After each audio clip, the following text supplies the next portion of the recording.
Well, the Scythian top god, if you like, highest god, was female, and basically goddess of the fire. And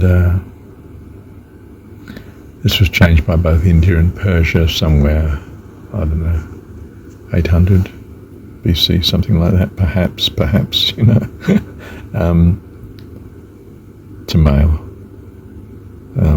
So, a reflection in the Christian religion, we have a male god there, and also a Holy Spirit, which is really should have been female,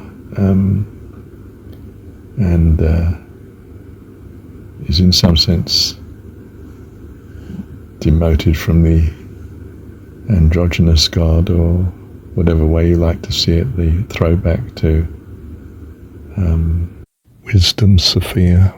Well, there's a dominance of male, isn't there, over the female coming through here, and in India too. Although in India, I think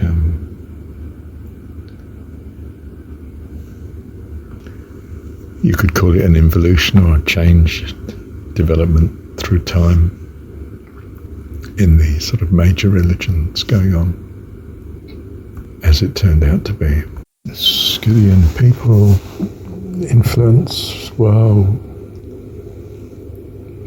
their ancestors originally moving right over as far as China, and then later moving back, recognized as what we think of as specifically Scythian, and then affecting West as well. And I think jon17 takes it very strongly, that major influence right the way through to the Norsemen. You know, your Vikings and all sorts of the religious influence moving with wherever the people spread to.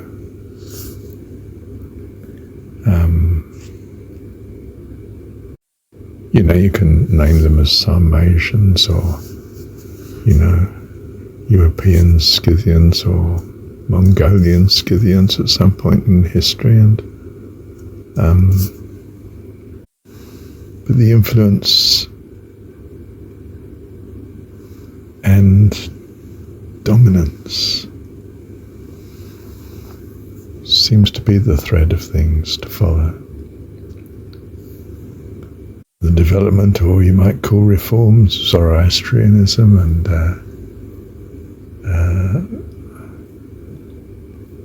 Indian transformations,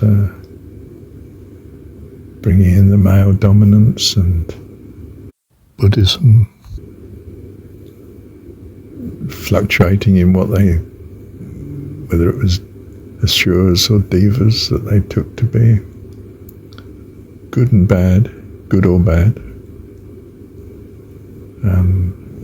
variations on a theme, but quite major variations, and kickbacks from original views. Islam, multiple branches of religious development, right the way from China to the Atlantic coast, across thousands of years.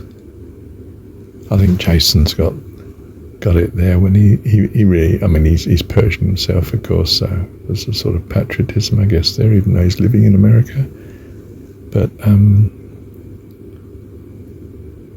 that, you know, to understand development of our civilizations, you got to know about the Persians, the Scythians in particular. who you might not have even called Persian originally, or it depends which period of history you're looking at. But their influence was major.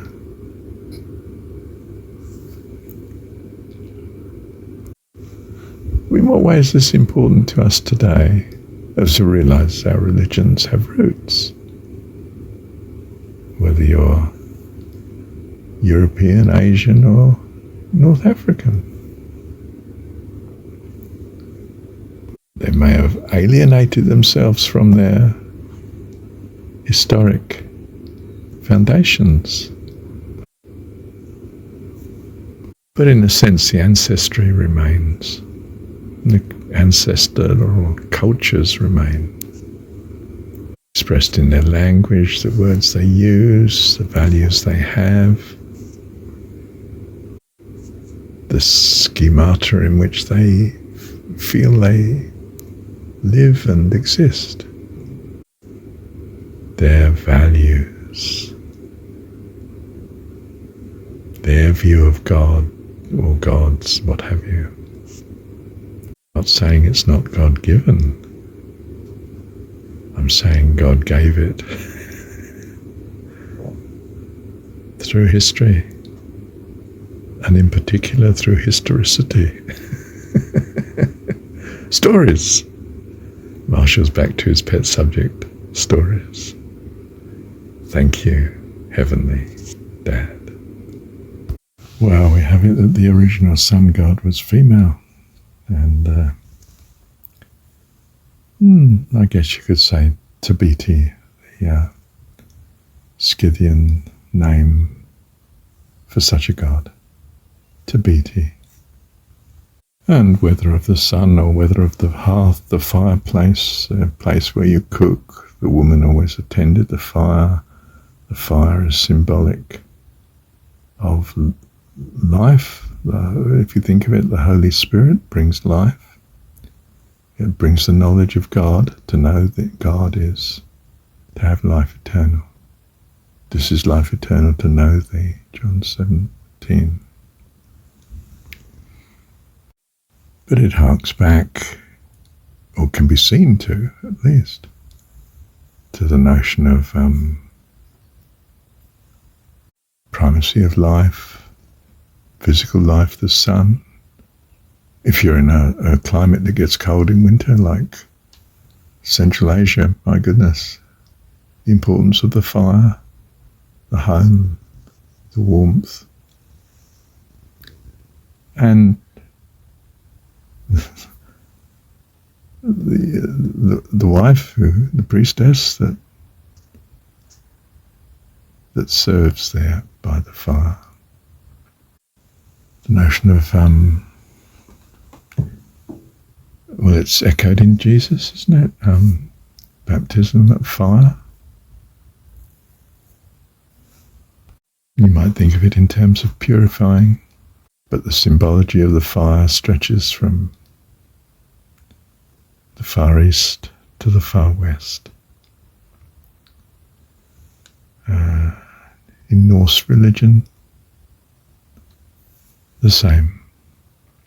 Again, the Norse people were affected at different periods in history by influx of people from the East. The whole of that Eurasian mass of land ultimately was to be affected by what we think of as Persian, but actually Scythian.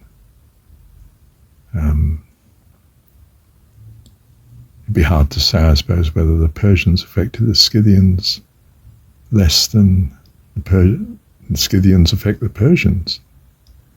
In a sense, we again group them together because who was which and from which era of steppe wanderers. It's an understanding of things that was conveniently forgotten by the West,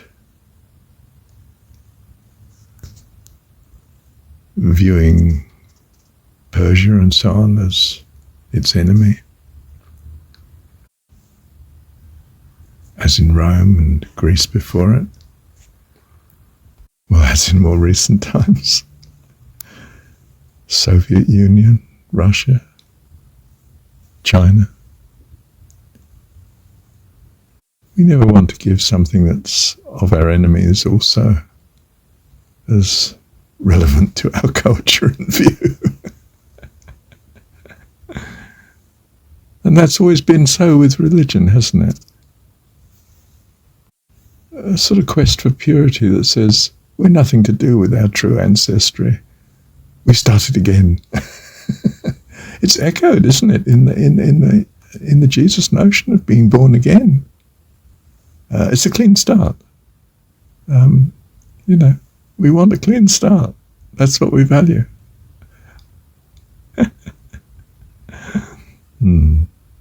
Thank you, Heavenly Dad. Well, in fact, we are of God from the beginning. He made all. And he makes it well. And it's still on. The creation is not created. It's the ongoing creation. It's his joy to create. And we, his children, with him. Thank you, Heavenly Dad. Let me add a note. I'm not saying that, dear Scythian people were, from our point of view, unbelievably barbaric and frightening. I mean, the hordes of Central Asia were just terrifying to other nations.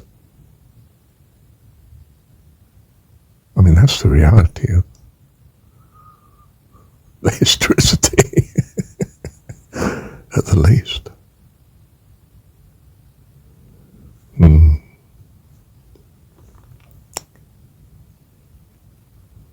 Well, and in some ways, of course, preempt what I'm saying later on, it's not just Persian influence on us.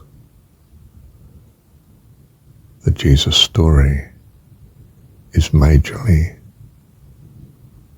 Greece from Egypt. The Christ, the mummified Pharaoh, that's what the Christ it meant. That was the word. That's where it comes from, is of Egypt. And how much of that religion is in Christianity?